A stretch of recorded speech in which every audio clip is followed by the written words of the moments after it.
sometimes I like to get an inkling about your approach, your attitude, okay? You have seen me all the time here before you talking to you.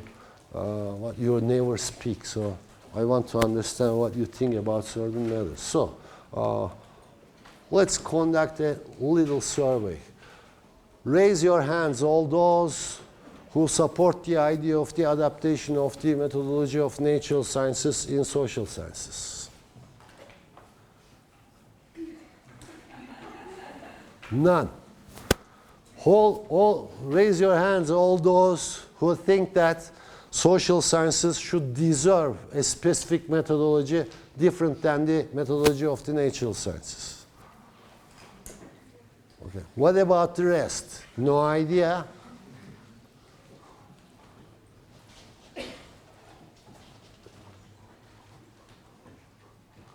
No methodology? Nobody cares about methodology? Okay, it's a possibility, of course. Nobody cares about me. So Husserl, as we understand from the quotation, cares about it. And he says that it would cause an aberration if we bring this methodology of quantification into the social sciences or the sciences of the spirit as the sole methodology, okay?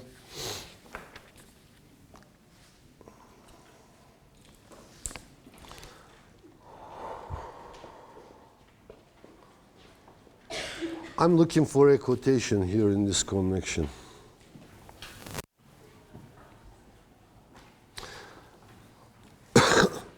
So as one of our friends here right now, when we were speaking, okay, this is a matter of making a distinction between certain groups of facts, you know.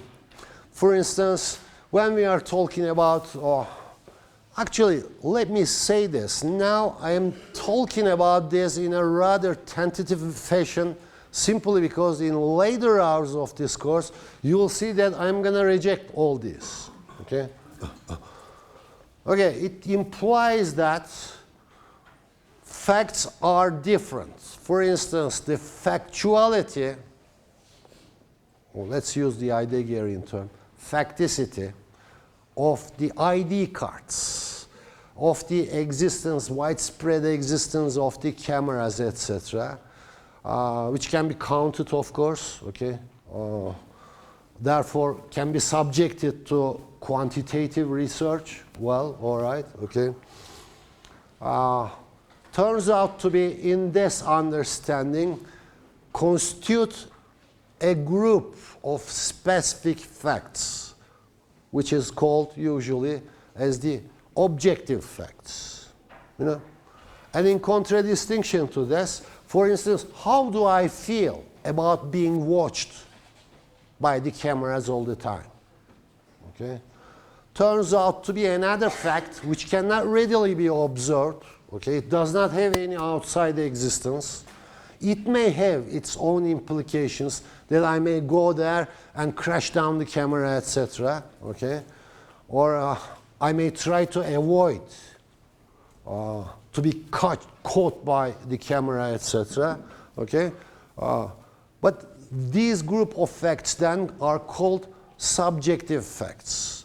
Subjective facts may have their own indications, to use the Freudian term, their own symptoms in the so-called objective world, okay, through my actions, okay, but do not readily give themselves away, you know.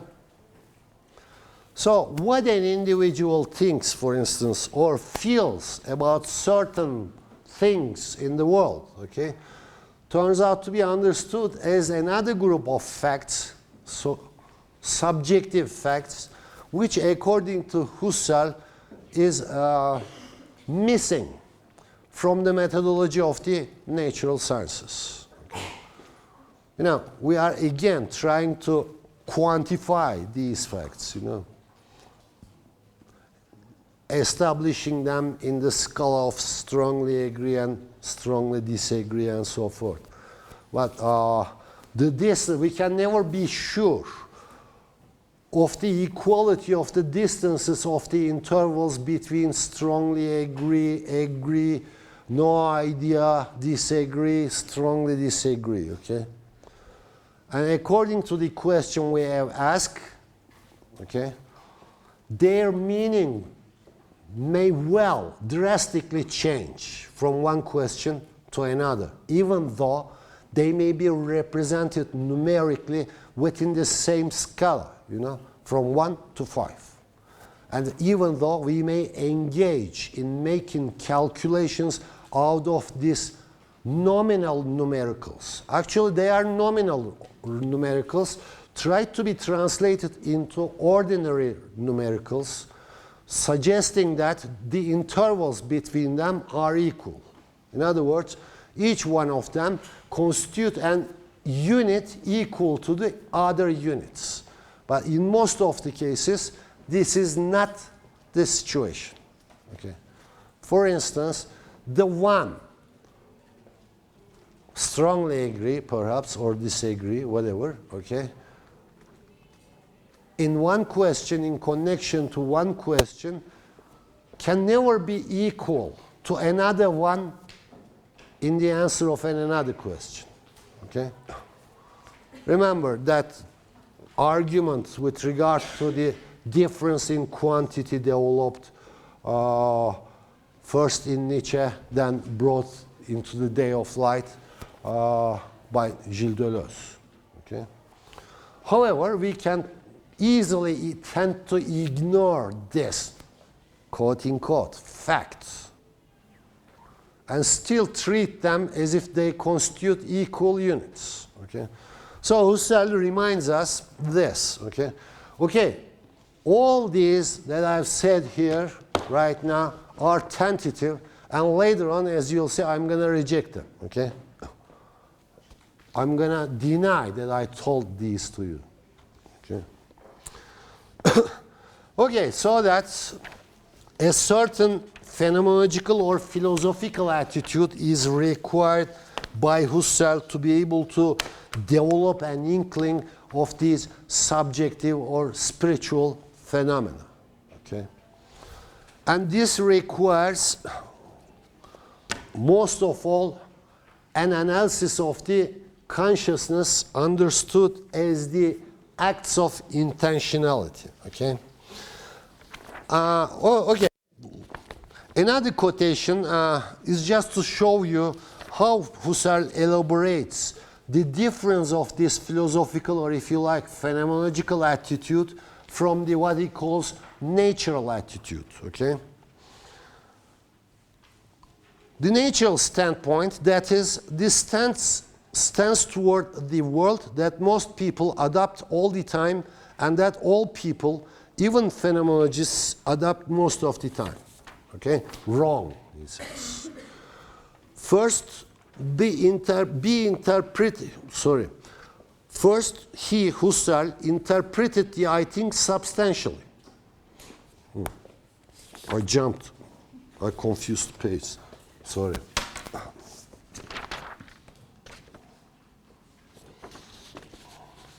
If I can find. Okay, here. Okay, now this quotation is from Husserl. I'm going to read it in a rather clumsy voice. He says, our first outlook upon life is that of natural human beings, imagining, judging, feeling, willing from the natural standpoints. Let's make clear to ourselves what this means in the form of simple meditations, which we can best carry on in the first person.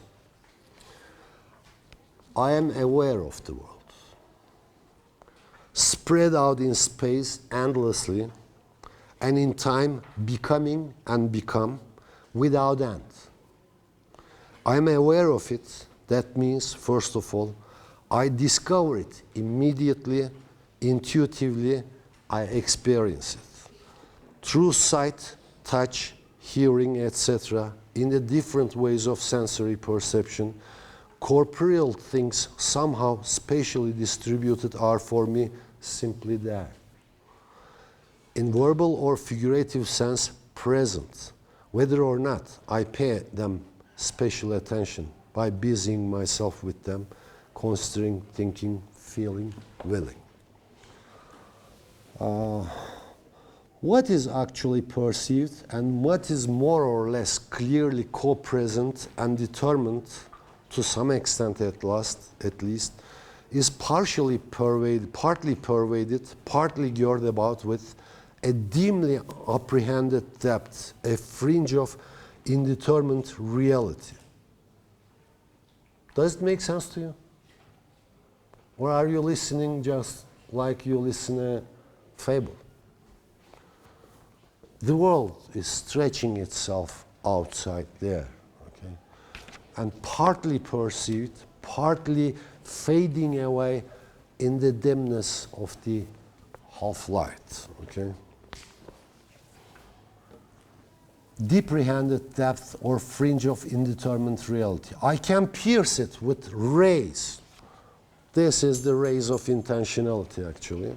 I can pierce it with rays from the illuminating focus of attention with varying success. As it is with the world in its ordered being as a spatial present, the aspect I have so far been considering, so likewise it is with the world in respect to its ordered being in the succession of time.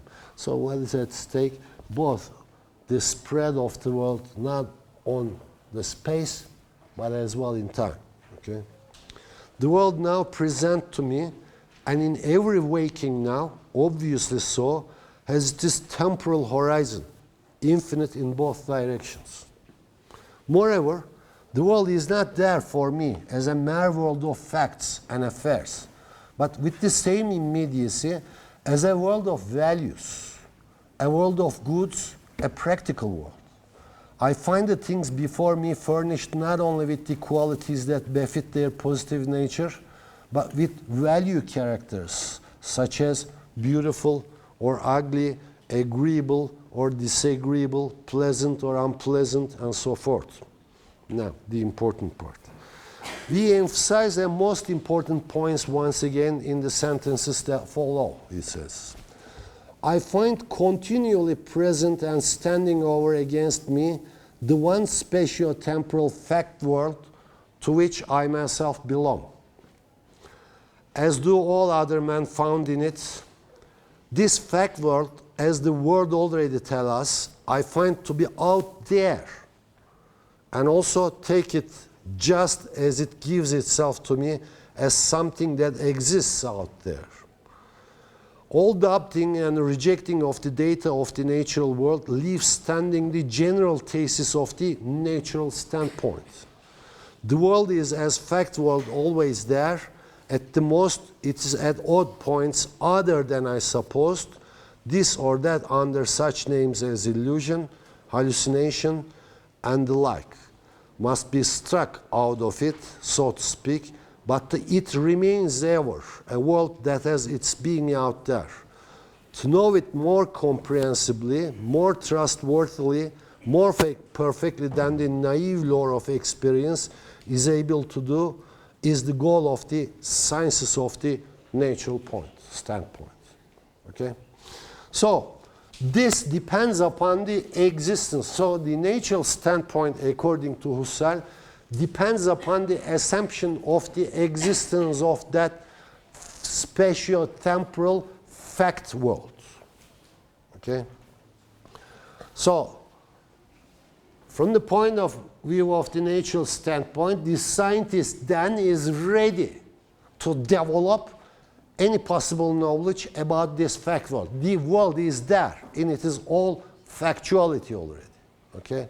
The factuality implying it is undeniable existence, you know, the factuality of ID cards, the factuality of cameras, the factic character of the cameras, in contradistinction to what would I call my own personal intentionality of my consciousness. Okay? So the point is that in natural standpoint, we simply and unquestioningly, he says, accept the existence of the world as a whole. Now, I'm going to read another quotation and set you free after that, okay? I'm going to read it simply because, apart from my own descriptions, etc., I want you to see how he approached the problem of, or method of epoche as the basic distinguishing mark of the philosophical attitude, okay?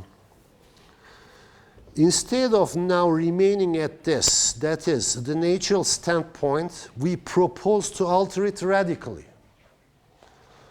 Our aim must be to convince ourselves of the possibility of this alteration on grounds of principle. The general thesis, according to which the real world about me is at all times known as a fact world that has its being out there, does not consist, of course, in an act proper, in an articulated judgment about existence. Nevertheless, we can treat the potential and unexpressed thesis exactly as we do the thesis of the explicit judgment. A procedure of this sort, possible at any time, is, for instance, the attempt to doubt everything. Okay? Directly in connection with the Cartesian idea of doubting everything.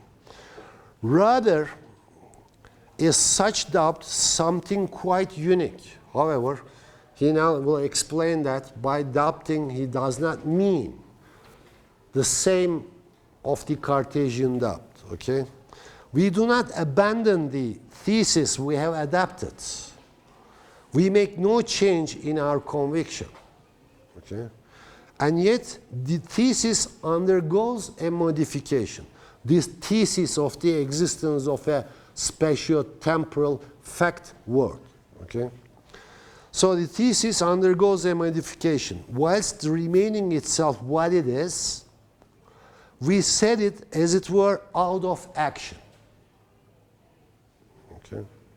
We disconnect it, bracket it. It still remains there, like the bracketed in the bracket, like the disconnected outside the connectional system. We can also say the thesis is experienced as lived, but we make no use of it. Now, the important point is that now I am putting the experience of this spatio-temporal fact world into a bracket. Okay. He says, disconnect it, in other words. Make no use of it, in other words. And by that, of course, we do not indicate privation, as when we say of the ignorant that he makes no use of a certain thesis.